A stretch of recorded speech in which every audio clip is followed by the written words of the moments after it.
Hey, everybody, it's Eddie from Tokyo. This is your cryptocurrency update from Japan, and that intro was a line of devs waiting to join the XRP Ledger Hackathon in London. This is a result of a talent pool that are using the Easy A app, and it's a very much needed pool of people to innovate and bring more reasons to use the ledger. In yesterday's video, I talked about the Southern District of New York civil and criminal proceedings calendar for the week of April 15th, 2024, and found that Ripple had a final pretrial conference scheduled for April 16th at 2 p.m. And I had asked for a little bit of help because, this had not been on the calendar. And Crypto Law, which is John's office, responded, "This schedule item was set before the SEC dismissed its case against Brad Garlinghouse and Chris Larson and just apparently had not updated." So it happens on these court calendars sometimes, unfortunately. So thank you so much, Crypto Law, for the answer. Did you miss this Ripple news? It's about the BCB Crypto Group, a settlement network for major crypto exchanges and market makers. For example, they give the services for Bitstamp, Crypto.com, B2C2, which is owned by the SBI Group here in Japan, Gemini, Kraken, and more. Well, they have rolled their digital asset custody operations, all of those mentioned above, to Metaco.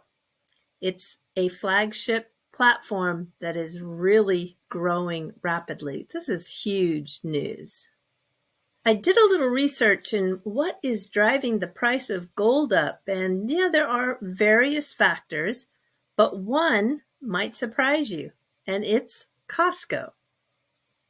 This morning, consumers across the country are grabbing hold of gold. Amid inflation and economic uncertainty, the precious metal is tempting more and more shoppers. This is a currency that has been around for thousands of years. It is one thing that holds its value and increases its value over a duration of time. The phenomenon is playing out in giant numbers at Costco. A report from Wells Fargo says since last August, when the retail giant started selling these 1-ounce gold bars at a slight markup, they're now generating up to $200 million a month in sales. I just had to pay $23.59 for it. Humphrey Yang is a personal finance content creator, and he now owns one of those Costco bars. I think this gold bar will hold its value, so I don't really think I spent $23.59. I more just converted one currency to another. His TikTok video documenting the process has been seen about 3 million times since Monday. I think I'll just hold on to it as long as I can, and maybe I can pass it down to a future generation. Craig Beauregard and Julia Edwards decided to buy a bar on a whim while shopping for groceries. We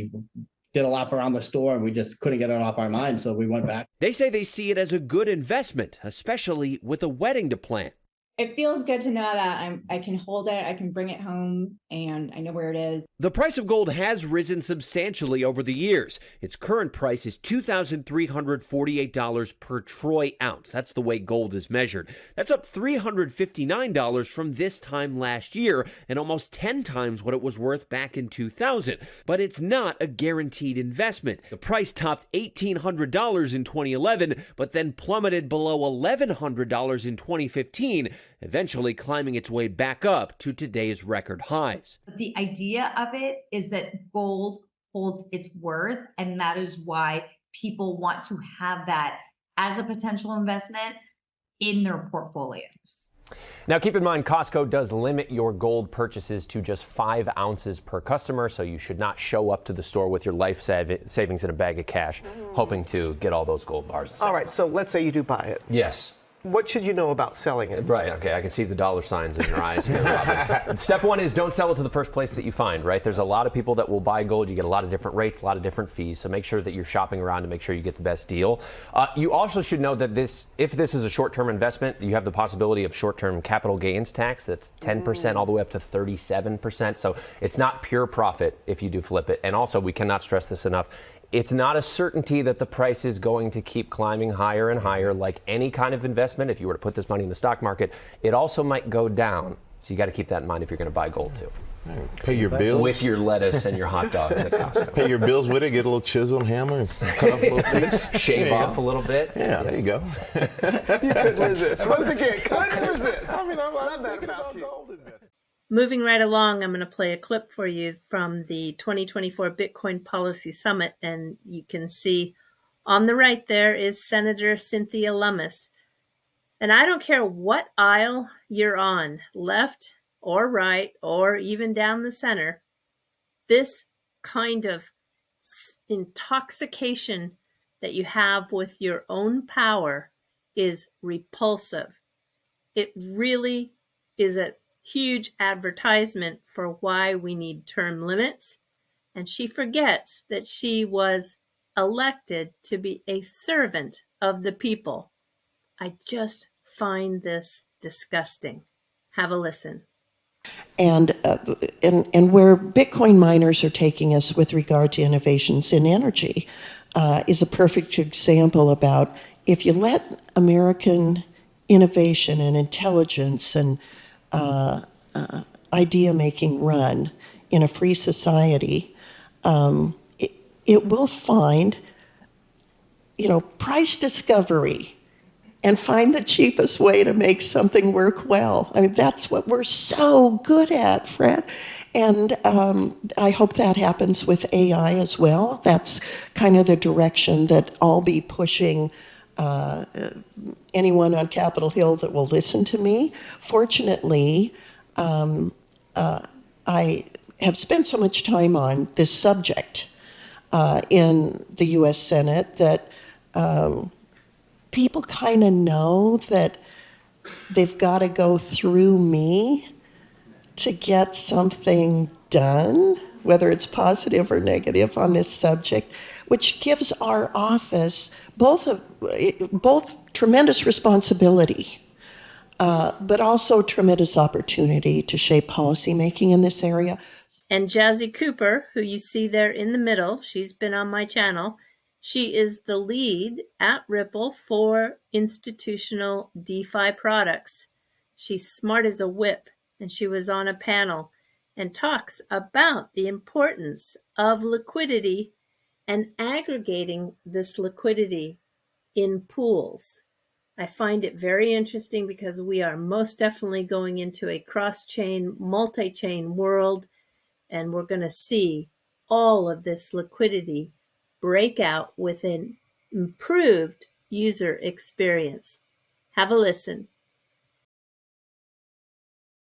My name is Jazzy. I lead the institutional DeFi products group at Ripple. We're within RippleX, and we focus on all things XRP ledger and developing and contributing to that layer 1 blockchain.